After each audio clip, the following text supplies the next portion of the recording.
Hi, and welcome to another episode of the Massachusetts Pirate Party News. Thank you very much for joining us. I'm joined today on this warm January 29th. It was 50 degrees high in the Boston area. By Joe and Steve. How are the two of you doing? Doing great. Having my moments, but soldiering on. I'm glad to hear it. So there's been a lot of stuff in the news about police killings. In Tennessee, Tyree Nichols was basically, I don't know quite how to explain it, 5 police officers with other police officers around and 2 firefighters who weren't participating beat him to death, in essence, or beat him to the point where he died in the hospital. And then, like at this point, I think it's a week or two back, Sayed Faisal died in Cambridge, that progressive bastion of a police shooting. He was having a mental health crisis, and the police thought, I know, why don't we de-escalate it by shooting a quote unquote non-lethal weapon, a non-lethal round at him. Police are saying one thing, eyewitnesses are saying something else happened. I mean, thoughts on these new spate of police murders? Well, as far as that whole beatdown of that poor kid, the video evidence was pretty damning. This really harkens into like the specialized like thug groups that they send out into the streets instead of doing community policing, instead of just having proper uniformed police officers, well trained police officers. And after seeing this, a lot of officers are saying that this was straight murder. So it's bad when the officers who we normally protest against are saying that this is absolutely unacceptable. So 100% expecting riots and the like. Now, I watched the videos that the city of Memphis released, and they are difficult. They are difficult to watch. It's, it's like we weren't. Didn't this just happen not that long ago? Deja vu all over again. But yeah, I I I agree. It was, I was at least encouraged by the fact that, some of the stronger critics of this were police unions and police forces, because yeah, I think yeah, that was totally unacceptable. It's something that came over the Twitter feed. Was a thread by Katie Sponsler, who had basically she had gone through 3 police academies. Prior to becoming a police officer, she worked being a park ranger in the national park, where, as she points out, she's working alone, so there's no possibility of escalating the situation. She wants to consciously de-escalate the situation. And she makes the point that literally what she was taught at the police academies was, yeah, it's completely fine to escalate the situation using deadly force. And, you should make sure your job is to make sure that you come home alive to your family, which no job should anyone feel like, should be under threat. But, but that's not your only job. And even this was an interesting bit, that police are taught to yell, stop resisting and drop your weapon. after firing a gun, because bystanders, as she said, will remember you said it, and their memory will automatically reverse the order of the events to make it make sense. Because of course, then you'll testify that yes, they really did say stop resisting or drop your weapon before they fired. So it's an interesting thread which we'll link to, but I don't know how we reform it. I really don't. I I mean, was going to say Well, that's really low. yeah. can I say something real quick on that? Please. I'm personally really against the surveillance state, but anyone who's in a public figure or public role doing a public thing, I have seen body cam footage of police officers being the most patient saints of all time.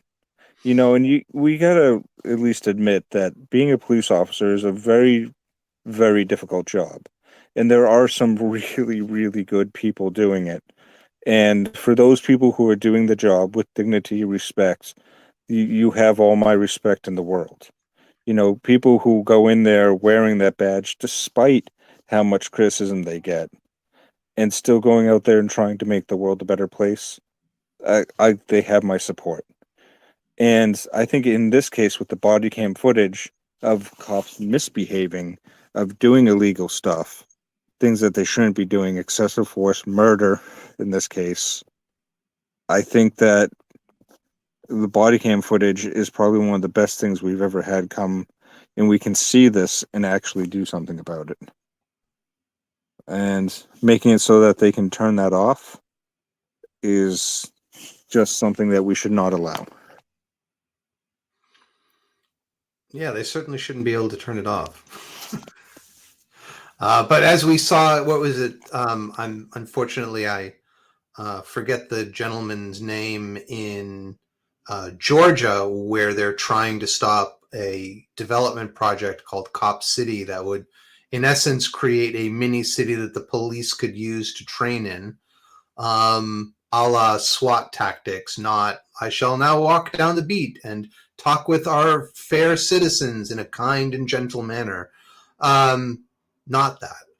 And so there was one of the protesters was shot, and they said, well, we didn't have, even though there were multiple tens of police officers there, they didn't have any body camera footage. And then there's pictures of the SWAT team, and they have body cameras. So someone chose not to put it on, not to turn it on. Yeah, Maybe it should be recording all the time, and once shots are fired, it just takes the last 2 minutes and writes it. I don't know. Well, I mean, if we can have GoPros that record everything for over 24 hours, and they have these fancy phone camera things, and they can't seem to have them charged or ready to go and running all the time. Come on now. So, in Pirate Party news, we have our conference, our winter conference, starting on February 18th from noon to 2 p.m. There's a link in the description. We're looking for folks who want to speak at it or issues that you want to raise. So by all means, go find out more, and please do tell us what you want to discuss, and we look forward to your involvement. But there's some Boston news. Steve, do you want to talk about overhauling Boston's planning process? I know that's something you're very familiar with in Arlington. Well, yeah, I was going to say I'm more familiar with Arlington's than Boston's, but I know a bit about Boston's. So yeah, I earlier this week I watched Mayor Wu give her State of the City address, and she said some. She among the things that she talked about was wanting to overhaul the BPDA. So BPDA is Boston Planning and Development Agency, and they basically referee or mediate proposals to build large buildings in Boston, or big developments. And Mayor Wu's feelings was that they spend more time thinking about buildings and building communities or building places, and she wanted to see more of that. So Boston's development process is a little unique. So whereas the rest of the communities in Massachusetts follow the state zoning act, Boston has its own zoning enabling act. So they they've got their own set of laws, and it's a different process. But from my understanding, the projects that typically undergo the large project review, they call it a Section 80 review based on the Section 80 of Boston zoning code. There's a set of hearings before the BPDA, and then if the BPDA approves a project, then it's sort of kicked over to the city zoning board of appeals, who has to approve a bunch of variances. So basically, what they're, and to just explain, a variance is one of those things, at least under normal state law, it's one of those things where it's for cases where a literal application of the law would result in a hardship. And the threshold for being granted one of these things is very, very high. So in Arlington, we typically hear 2 or 3 cases per year, and maybe pass one of them for variances. Now, the BPDA are in Boston. Pretty much every project will have come along with variance requests, or at least that's my understanding. And for a city their size, you might expect to have like 50 variance requests a year, and I gather, have upwards of 1,000. So it's a very it's a very discretionary and kind of an ad hoc process. And to the extent that, um, you know, Boston gets puts more emphasis into planning, as in, what they want the city to do, what they want to see over, you know, 10, 20, 50 years. And to the extent that provides predictability, that's that to me, that is a good thing because this is how you state what your desires are, your desires, your goals, your ambitions are as a community. And the idea is to do that, and also give people who are you know building buildings, building housing, building office space or lab space, kind of a path forward to meet the requirements. So yeah, predictability is a very good thing in terms of in as far as planning goes, in my opinion. Yeah, I thought it was interesting. The Boston Planning and Development Agency is only a quasi-governmental body. It's not funded by the city. The mayor appoints 4 members of its 5-member board, but basically it's its own thing. Yeah, there are, that is not too unusual. So a typical planning board, you will have, in most cities are volunteers. And the BPDA, my understanding is that the board members themselves they're compensated, but it's not their full-time job. And you do have paid staff paid support staff, because there's actually a lot of work that goes on behind the scenes of these things, in terms of filings and this is and that, um, public meetings, keeping minutes, et cetera, et cetera. But normally a planning agency is, you have some number of people who are appointed typically by a mayor or a select board, the executive branch of the local government, and one gubernatorial appointee. But yeah, they're kind of and typically the administrative and staff, for support staff, are paid out of just your community's regular old operating budget. So it's not that unusual. Right, but I mean the planning. It sounds to me like the Boston Redevelopment Authority's planning staff, its staff is not paid for out of taxes. Whereas I think the city of Somerville, we have a planning department, but it's Oh, okay. within the city. This Yes. is its own kind of quasi nonprofit that I don't know how it funds it. I assume fees or something like that. I don't Okay. know. But Now I see what you mean. Yes. Okay. yeah, Yes, that is different. yeah. And you also had some news about Oracle. Yeah, this is just a quick little blurb. Oracle, we know them as a database company, um, and they have a bit of a reputation for rather elaborate licensing agreements, rather expensive licenses, and I mean there is sort of a cottage industry of consultants who will advise you on the best way to structure your license agreement with Oracle. um, so it's they're this is a company that strikes me as being not averse to using their leverage to shake you down where possible. um, so this latest bit of news involves Java. So Java, of course, is a programming language that's very widely used, particularly with the web and networking and the cloud and all that sort of stuff. But it was originally developed by Sun Microsystems. Oracle bought Sun in 2009 and got the rights to Java. But one of the for the law under Sun, Java was basically something that anyone could use. It was effectively free.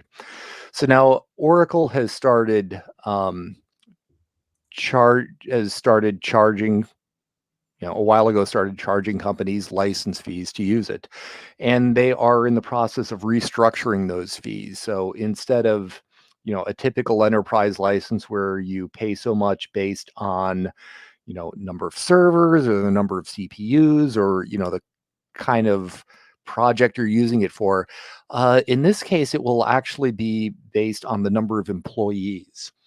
Now I don't know if this is like software developers or all employees at a firm, but the rate sheet that I saw was basically varying by size of the company, anywhere from $5.25 to $15 a month per employee for sort of like an enterprise Java license. Thank you, Larry. I mean, there's a reason why he's a billionaire, right? Yeah, I guess. So there's also OpenJDK. Hmm. So I'll put a link, openjdk.org. So there exist alternatives, Hmm. probably even better. Um, thanks for that, Steve. I'll just point out, back in the Supreme Court decision, April 5th, 2021, that sided with Google instead of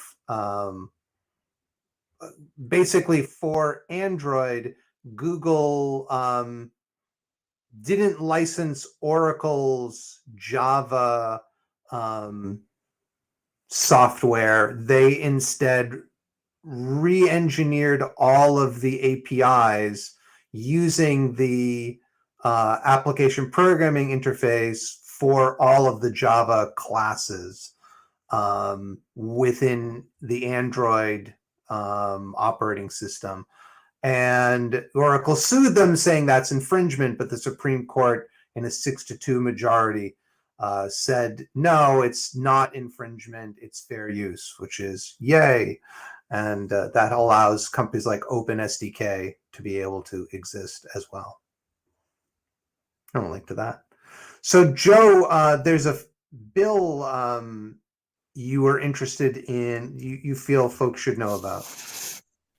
A federal Yeah, so As many people know, I'm pretty pro 2A, pro everyone having a gun, pro your grandmother having a gun.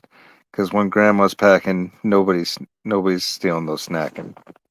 You know, um, nobody's hand is in the cookie jar when grandma's packing. There we go.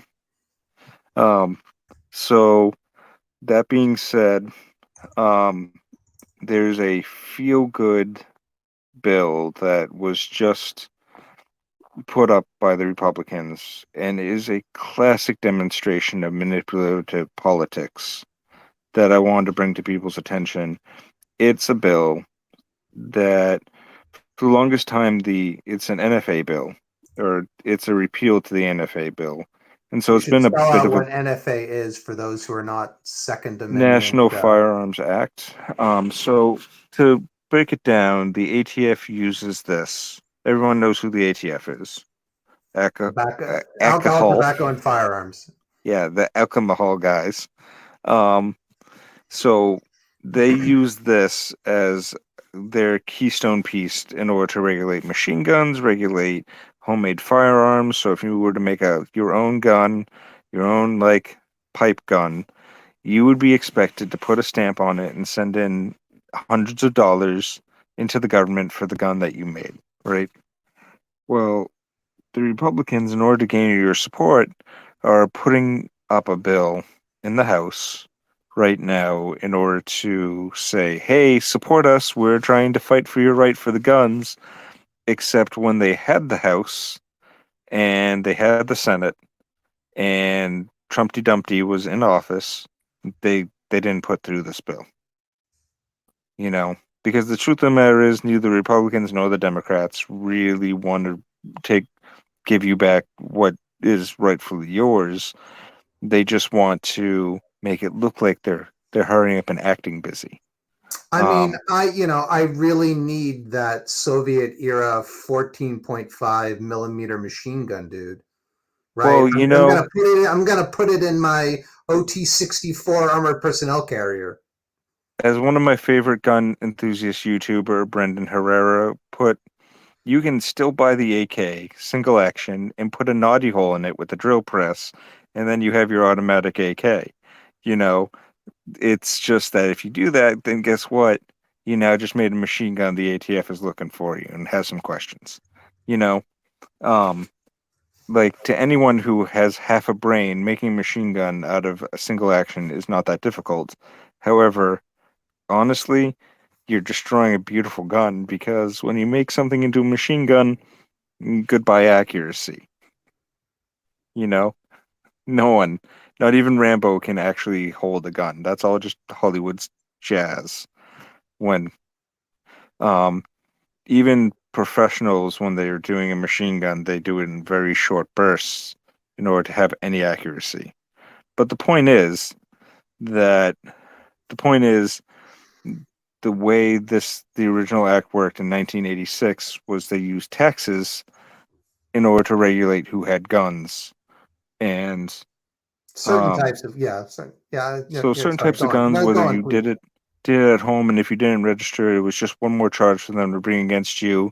If you didn't pay tons of money to the government for you to do whatever you wanted, hey, pay us this money and register this so they can make a list of you.